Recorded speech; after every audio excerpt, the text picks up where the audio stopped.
Hello everyone, कैसे हैं आप लोग। आई होप आप लोग अच्छे होंगे। मेरा नाम है अर्पित। तो आज इस वीडियो में बहुत इंपॉर्टेंट बात करने वाले हैं फूड सेफ्टी ऑफिसर की एजुकेशनल क्वालिफिकेशन के बारे में। तो इसमें हम जो बात करेंगे specially central food safety officer के साथ साथ हम इसमें देखेंगे कि स्टेट फूड सेफ्टी ऑफिसर में वो लोग एलिजिबल हैं या नहीं है। तो इसको लेकर के यहाँ पर एक प्रॉब्लम हो रही है कि जो सेंट्रल फूड सेफ्टी ऑफिसर के अकॉर्डिंग वो लोग एलिजिबल हैं और उन्होंने अप्लाई किया है, बट स्टेट यहाँ पर कुछ रेस्ट्रिक्शंस लगा देता है किसी स्टेट में कि आप यहाँ पर अप्लाई नहीं कर सकते हैं एजुकेशनल क्वालिफिकेशन को लेकर के। ऐसा ही हरियाणा पब्लिक सर्विस कमीशन ने जो रिसेंटली अभी रिक्रूटमेंट निकाला है, यानी कि एचपीएससी ने एफएसओ का, उसमें सेम केस आपको देखने को मिलता है कि बहुत सारे कैंडिडेट ऐसे हैं जिनके पास में उस पर्टिकुलर सब्जेक्ट में ग्रेजुएशन डिग्री नहीं है बट मास्टर है। बहुत सारे ऐसे लोग हैं जिनके पास में मास्टर भी नहीं है, ना ही ग्रेजुएशन है, बट उनके पास में डॉक्टरेट डिग्री है। तो यहाँ पर वो लोग एलिजिबल हैं या नहीं है। वैसे तो वो लोग एलिजिबल हैं, पर हरियाणा पब्लिक सर्विस कमीशन ने एप्लीकेशन फॉर्म को फिलअप करते टाइम पे ये ऑप्शन वहाँ पर नहीं डाला है। तो इसको लेकर के हम बात करेंगे कि कैसे आप इसके लिए अप्लाई कर सकते हो। थोड़ा सा आपको, कई सारे लोग जब एक साथ हरियाणा पब्लिक सर्विस कमीशन को मेल करेंगे तो आई होप ये आपकी जो प्रॉब्लम है ये क्लियर हो जाएगी। तो इसको लेकर के बात करेंगे कि कैसे इसको सॉल्व किया जा सकता है, ठीक है। उससे पहले यार छोटी सी रिक्वेस्ट है, अगर आप चैनल पर नए हो तो प्लीज़ यार चैनल को सब्सक्राइब कर देना, ऑल नोटिफिकेशन बेल को जरूर ऑन कर देना, जिससे आपको नेक्स्ट वीडियो का इन्फॉर्मेशन या फिर अगर कोई इंपॉर्टेंट इन्फॉर्मेशन आती है, इंपॉर्टेंट नोटिफिकेशन आता है किसी एग्जाम को लेकर के, तो आपको यहाँ पर पता चल जाएगा, ठीक है। Specially for the life science student जो लाइफ साइंस बैकग्राउंड से हैं या फिर एग्रीकल्चर से हैं, उनके लिए स्पेशली यहाँ पर कुछ ना कुछ आपको इंपॉर्टेंट वीडियोस मिलते रहते हैं। इसके साथ ही साथ आप हमारा ये टेलीग्राम चैनल जरूर ज्वाइन करो, कुछ भी अपडेट होता है तो आपको टेलीग्राम पे इन्फॉर्म कर दिया जाएगा, ठीक है। तो यहाँ पर देखो, एजुकेशनल क्वालिफिकेशन की अगर हम बात करते हैं तो यहाँ पर अगर हम देखें तो एक तो ग्रेजुएशन डिग्री, एक मास्टर डिग्री और एक पीएचडी डिग्री, यही तीन मेजर डिग्री आपको देखने को मिलती हैं। कि बहुत सारे लोग ऐसे होते हैं जिसका मतलब ग्रेजुएशन में डिफरेंट सब्जेक्ट होता है। मान लिया किसी ने अगर ग्रेजुएशन एकदम जेड zoology botany chemistry plain biology से कर लिया है, या फिर उन्होंने मास्टर में उनका दूसरा सब्जेक्ट है बट डॉक्टरेट में उनका सब्जेक्ट जो है दूसरा है। तो यहाँ पर अगर हम देखते हैं रूल्स के अकॉर्डिंग, तो इनमें से अगर मिनिमम एजुकेशन क्वालिफिकेशन ग्रेजुएशन मांगी गई है उस पर्टिकुलर सब्जेक्ट में, तो आपके पास में अगर इनमें से किसी एक में वो जो रिक्वायर्ड एजुकेशन है अगर आपके पास है, तो आप इस पोस्ट के लिए अप्लाई कर सकते हैं। किसके लिए? फूड सेफ्टी ऑफिसर के लिए। तो जैसे कि सेंट्रल फूड सेफ्टी ऑफिसर के लिए आप एलिजिबल हैं, बहुत सारे लोगों ने अप्लाई भी किया है, बट हरियाणा के केस में ये चीज़ एप्लीकेबल नहीं होती है। बट अगर आप पब्लिक सर्विस कमीशन से बात करोगे, उनको अगर आप मेल वगैरह करोगे इसको लेकर के, तो वो डेफिनेटली ये ऑप्शन भी ओपन करेंगे। उसके बाद में राजस्थान जो एफएसओ होता है वहाँ पर भी आपको देखेंगे कैंडिडेट एलिजिबल होते हैं। महाराष्ट्र और तेलंगाना, तमिलनाडु, त्रिपुरा, असम और उड़ीसा, ये सभी स्टेट ऐसे हैं जिनमें एक बार या दो बार फूड सेफ्टी ऑफिसर का एग्जाम हो चुका है, ठीक है। तो यहाँ सभी जगह पे वो कैंडिडेट एलिजिबल होते हैं और उन्होंने अप्लाई भी किया है। बट हरियाणा के केस में थोड़ा डिफरेंट हो जाता है जब आप यहाँ पर अप्लाई करते हैं, ठीक है। एक कैंडिडेट जैसे जिनके पास में माइक्रोबायोलॉजी ग्रेजुएशन नहीं था बट मास्टर था, बट उन्हें अप्लाई नहीं करने दिया गया। उनके साथ में जब उन्होंने मास्टर ऑप्शन को क्लिक किया तो वहाँ पर जो है उनके अकॉर्डिंग जो माइक्रोबायोलॉजी या फिर एग्रीकल्चर या फिर बायोटेक्नोलॉजी, फूड टेक्नोलॉजी, ये सारे ऑप्शन ओपन होकर के नहीं आ रहे थे, ठीक है। तो इस वजह से क्या है, बहुत सारे लोग अप्लाई नहीं कर पाएंगे।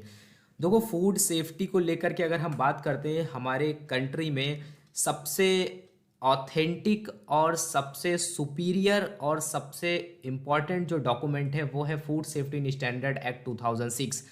Food safety in standard act के अंदर में जो भी लाइन लिखी गई है उसको कोई भी मतलब एक तरीके से वाइड नहीं कर सकता है, वो हर जगह पे इम्प्लीमेंट होगा। इसके साथ में अगर कोई भी चीज़ आके टकराती है, यानी कि इसके अंदर जो भी स्टेटमेंट लिखा हुआ है उसके बाद में अगर स्टेट गवर्नमेंट का कोई अपना स्टेटमेंट है, तो वहाँ पर क्या होगा कि जो स्टेट गवर्नमेंट का जो स्टेटमेंट है वो वहाँ पर वाइड हो जाएगा, वो काम नहीं आएगा। यहाँ पर जो सुपीरियर होगा, जो यहाँ पर जिसकी बात यहाँ पर आगे मानी जाएगी, वो होगा food safety in standard act 2006। तो food safety in standard act 2006 को भी, इसको लेकर के हम बात करेंगे यहाँ पर इसकी क्या इंपॉर्टेंस है, ठीक है। तो वीडियो में अगर हम आगे बढ़े तो यहाँ पर देखो, एजुकेशनल क्वालिफिकेशन के बारे में अगर हम बात करें तो फूड सेफ्टी ऑफिसर को लेकर के एजुकेशनल क्वालिफिकेशन कौन डिसाइड करता है, तो according to food safety in standard act 2006 यहाँ पर टोटल 101 सेक्शन है इस लीगल डॉक्यूमेंट में, ठीक है। तो जब आप इसका food safety and standard act 2006 का सेक्शन नंबर 37 पढ़ोगे, वहाँ पर फूड सेफ्टी ऑफिसर के बारे में मेंशन है। और यहाँ पर ये भी लिखा हुआ है सेक्शन नंबर 37 के सब सेक्शन नंबर 1 में, the commissioner of food safety shall by notification appoint such person as he thinks fit having the qualification prescribed by the central government. तो एक्ट क्या कहता है कि सेंट्रल गवर्नमेंट के पास में ये अथॉरिटी है कि वो एजुकेशनल क्वालिफिकेशन को डिसाइड कर सकती है, ठीक है। उसके बाद में as a food safety officer for such local area as he may assign to them for purpose of performing function under this act and rules and regulation made thereunder. क्योंकि जब फूड सेफ्टी ऑफिसर जब work करता है, जब कोई भी function को perform करता है, तो उसके हाथ उस किस चीज़ को फॉलो करके चलता है, वो food safety and standard act को ही फॉलो करके चलता है। उसको लेकर के सारे इंस्ट्रक्शंस जो हैं इस डॉक्यूमेंट में दिए गए हैं, ठीक है। उसके बाद में देखो यहाँ पे जो हमारा सेक्शन नंबर 37 का सब सेक्शन नंबर 2 है, वहाँ पे लिखा गया है the state government may authorise any officer of the state government having the qualification prescribed under subsection 1। अब अंडर सबसेक्शन 1 में जो क्वालिफिकेशन के बारे में बात करी गई, यहाँ पे क्लियरली मेंशन है कि सेंट्रल गवर्नमेंट इसको प्रेस्क्राइब करेगी to perform the function of food safety officer within a specified jurisdiction. तो यहाँ पर क्लियरली मेंशन है कि जो दोनों ही सेक्शन यहाँ पर ये कहना चाहते हैं कि जो फूड सेफ्टी ऑफिसर को लेकर के जो क्वालिफिकेशन को लेकर के जो भी डिसीजन लेना होगा वो कौन लेगा, सेंट्रल गवर्नमेंट इसका डिसीजन लेगी, वही यहाँ पर स्टेट गवर्नमेंट को फॉलो करना होगा। अब सेंट्रल गवर्नमेंट के केस में अगर हम बात करते हैं तो यहाँ पर जो सबसे बड़ी अथॉरिटी है वो है food safety and standard authority of India, FSSAI, ठीक है। अब यहाँ पर देखो qualification decided by central government. अब सेंट्रल गवर्नमेंट ने कौन कौन सी क्वालिफिकेशन है जिनको यहाँ पर प्रेस्क्राइब किया है। तो पहला तो यहाँ पर देखो जो मेंशन है डिग्री मांगी गई है आपके पास में। ध्यान रहे ये मिनिमम क्वालिफिकेशन होता है। अगर किसी कैंडिडेट के पास में अगर इन सारे सब्जेक्ट में डिग्री ना हो करके मास्टर डिग्री है तो भी वो एलिजिबल है। अगर आपने देखा होगा अभी कुछ टाइम पहले जो रेलवे का एग्ज़ाम हुआ था, वहाँ पर क्या हुआ था कि बहुत जो 12th लेवल की रिक्रूटमेंट थी उसमें BSc MSc बहुत सारे कैंडिडेट ने अप्लाई किया था, बट पेपर का लेवल तो सेम था। तो वहाँ पर ये चांसेस थे कि जो ग्रेजुएट लेवल के कैंडिडेट हैं उनके सिलेक्शन के चांसेस ज़्यादा हैं, तो जो 12th लेवल के कैंडिडेट हैं वो कैसे सेलेक्ट होंगे। बट यहाँ पर जो हमारे सेंट्रल मिनिस्टर हैं उन्होंने इस बात को कॉन्फ्रेंस में कहा भी था कि हम मिनिमम क्वालिफिकेशन तो तय कर सकते हैं बट हायर क्वालिफिकेशन को हम तय नहीं कर सकते हैं, और हायर क्वालिफिकेशन वाले को हम यहाँ पर रोक नहीं सकते हैं। अगर उसके पास में उस पर्टिकुलर सब्जेक्ट जो रिक्वायर्ड है उसमें अगर उसके पास में हायर क्वालिफिकेशन है तो उसको अप्लाई करने का पूरा अधिकार है। सेंट्रल गवर्नमेंट या फिर किसी भी गवर्नमेंट में एक मिनिमम क्वालिफिकेशन होती है कि आपके पास में एटलीस्ट ये होनी चाहिए, हायर क्वालिफिकेशन के लिए कोई लिमिट नहीं होती है। तो यहाँ पर देखो मेंशन है डिग्री इन फूड टेक्नोलॉजी अगर आपके पास है तो आप अप्लाई कर सकते हो, डेयरी टेक्नोलॉजी है तो भी आप अप्लाई कर सकते हो, बायोटेक्नोलॉजी है तो भी आप अप्लाई कर सकते हो। अब डिग्री का मतलब है BSc है, BTech है, कुछ भी है चलेगा। ऑयल टेक्नोलॉजी तो भी आप अप्लाई कर सकते हो। उसके बाद में एग्रीकल्चरल साइंस में अगर आपने अपना ग्रेजुएशन किया है तो आप अप्लाई कर सकते हो। वेटनरी साइंस में किया है तो भी आप अप्लाई कर सकते हो। इसके साथ ही साथ बायोकेमिस्ट्री और माइक्रोबायोलॉजी में अगर आपने किया है तो आप यहाँ पर अप्लाई कर सकते हो, ठीक है। अब इसको लेकर के आगे हम बात करेंगे थोड़ा सा मास्टर वाले क्यों अप्लाई कर सकते हैं। उसके बाद में यहाँ पर है मास्टर डिग्री इन केमिस्ट्री। देखो केमिस्ट्री के केस में क्या है कि मिनिमम डिग्री आपके पास मास्टर होनी चाहिए, वहाँ पर ग्रेजुएशन से काम नहीं चलेगा। फिर डिग्री इन मेडिसिन, मेडिसिन का मतलब BDS MBBS इन सब में अगर आपके BA MS इन सभी में आपके पास में अगर डिग्री है तो आप यहाँ पर अप्लाई कर पाओगे, ठीक है।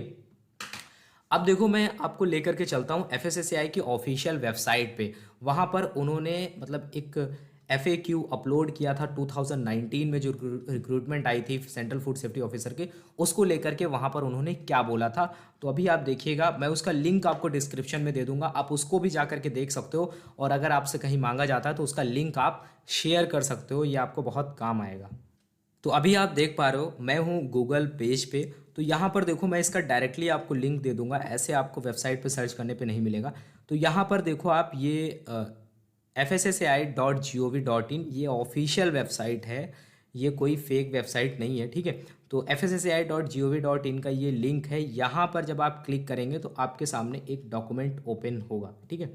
अब इस डॉक्यूमेंट को हम अच्छे से पढ़ते हैं, फिर यहाँ पर जो है आपके सारे डाउट जो है वो क्लियर हो जाएंगे। ठीक, तो ये आप देख पा रहे हैं, ये है FAQ ऑन FSSAI रिक्रूटमेंट। तो ये 2019 में जब रिक्रूटमेंट आई थी FSSAI फूड सेफ्टी ऑफिसर की, तब वहाँ पर भी रिक्रूटमेंट एलिजिबिलिटी को लेकर के एक कन्फ्यूज़न था, उसको लेकर के FSSAI ने इसको क्लियर किया था।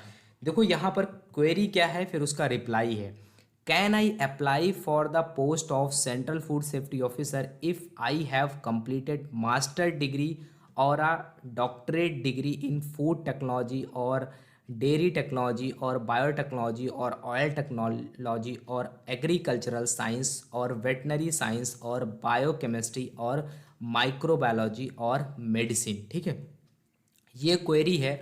उसके बाद में यहाँ पर देखिए रिप्लाई है FSSAI का, क्लियर लिखा हुआ yes, the candidate who have studied food technology और डेयरी टेक्नोलॉजी और बायोटेक्नोलॉजी और ऑयल टेक्नोलॉजी और एग्रीकल्चरल साइंस और वेटनरी साइंस और बायोकेमिस्ट्री और माइक्रोबायोलॉजी और medicine at their bachelor degree level और मास्टर डिग्री लेवल और doctorate degree level are eligible to apply for the post of central food safety officer.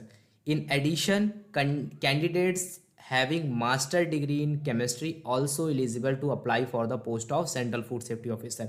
यानी कहने का मतलब है, in case of chemistry only आपके पास में मास्टर डिग्री मिनिमम क्वालिफिकेशन है, बाकी यहाँ पर जितनी भी क्वालिफिकेशन मेंशन है, जितनी भी ग्रेजुएशन डिग्री मेंशन है, उनमें अगर आपके पास में मास्टर है तो भी आप एलिजिबल हो, अगर आपने PhD किया हुआ है तो भी आप एलिजिबल हो। ये FSSAI का ऑफिशियल रिप्लाई है इसको लेकर के। ठीक है, तो अभी आपको समझ में आ गया होगा कि यहाँ पर एक तो जो FSSAI है वो सबसे बड़ी फूड अथॉरिटी है। ठीक है, FSSAI जो कहेगा वो लगभग स्टेट्स को मानना पड़ेगा। उसके बाद में जो हमारा food safety and standard act 2006 है, वो भी यही कहता है कि सेंट्रल गवर्नमेंट जो भी क्वालिफिकेशन, एजुकेशनल क्वालिफिकेशन को प्रेस्क्राइब करेगी, स्टेट उसी के अकॉर्डिंग जो है अपना रिक्रूटमेंट कर सकता है local state food safety officer का। तो ये क्लियर हो गया, यानी कहने का मतलब है कि आप लोग यहाँ पर एलिजिबल हैं, बट उन्होंने ऑप्शन नहीं दिया है। तो आपको क्या करना है, आपको यहाँ पर आपको सारी चीज़ें समझ में आ गई हैं, इनको आपको समझ लिया आपने, अब जा करके आप food safety and standard act जो है वो आप शेयर कर सकते हो उनको। इसके साथ साथ में ये FSSAI का जो रिप्लाई है इसको आप शेयर कर सकते हो हरियाणा पब्लिक सर्विस कमीशन को। इसके लिए आपको कहाँ पे मेल करना है उसको मैं आपको बता देता हूँ। तो यहाँ पर आपको ये डिटेल दी गई है हरियाणा पब्लिक सर्विस कमीशन की।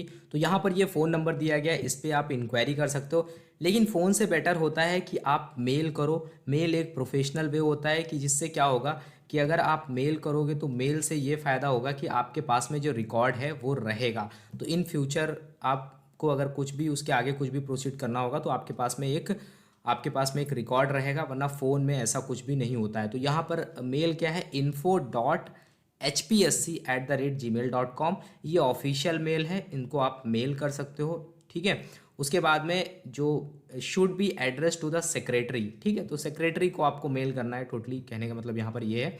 तो इस तरीके से आप मेल कर सकते हो, आप जो डॉक्यूमेंट्स हैं उनको अटैच भी कर सकते हो। ठीक है, और सारी बातें क्लियरली मेंशन कर सकते हो। तो यहाँ पर ज़्यादा से ज़्यादा लोग अगर इस मेल को करेंगे तो आपकी जो प्रॉब्लम है वो सॉल्व हो सकती है, क्योंकि इन केस ऑफ हरियाणा ही ऐसा केस अभी तक देखने को मिला है कि जहाँ पर मास्टर कैंडिडेट एलिजिबल नहीं है। ठीक है, तो आई होप अभी आपकी जो प्रॉब्लम है वो सॉल्व हो जाएगी। तो तब तक के लिए आप इस वीडियो को ज़्यादा से ज़्यादा शेयर करना, जिससे ज़्यादातर लोगों तक ये इन्फॉर्मेशन पहुँच पाए। तब तक के लिए thank you, have a nice day, मिलते हैं नेक्स्ट वीडियो में।